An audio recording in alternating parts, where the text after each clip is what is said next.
Первый день голосования дистанционно свой голос отдал президент России Владимир Путин. В очном формате голосовал министр обороны Российской Федерации Сергей Шойгу. Максимальная явка по итогам первого дня голосования отмечена в Чукотской автономной области, Чеченской Республике и Туве. Избирком Тувы отметил, что первый день голосования в республике прошел в штатном режиме и нарушений не зафиксировано. 17 сентября проголосовали более 78 тысяч избирателей. Лидирующие позиции по явке занимают западные Кожуны. Вчерашний день у нас закончился без каких-либо эксцессов. И все 186 УИКов были открыты в 8 часов утра, и также в 8 часов были все закрыты. А явка составила на 8 часов вечера около 40%. Все бюллетени, которые были опечатаны в сейф-пакеты и убраны в металлические ящики, которые, как вы знаете, находятся под круглосуточным наблюдением, видеонаблюдение, видеорегистрация. Модераторами Центра общественного наблюдения является Общественная палата. Пока никаких замечаний. Никто из представителей партии не просил пересмотреть, потому что, вы знаете, у них есть функция обратной перемотки кадров, обратной перемотки сюжетов.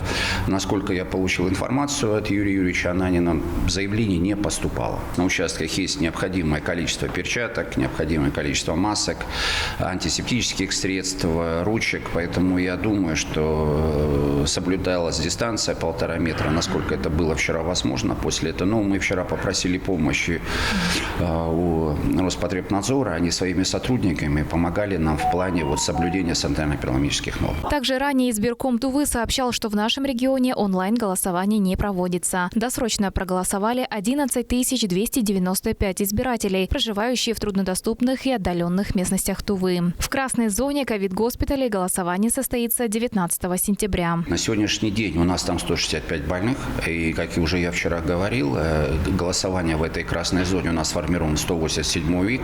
Оно будет происходить только завтра, в день основного дня голосования 19 сентября. Бюллетени мы отдаем, мы получаем только технические данные оттуда, протокол, а бюллетени к нам не возвращаются. Они будут возвращены нам в течение 3-4 месяцев после карантинных норм. Хочу, пользуясь случаем, еще раз пригласить, кто не успел вчера прийти на участки, проголосовать, потому что все наши участковые комиссии открыты.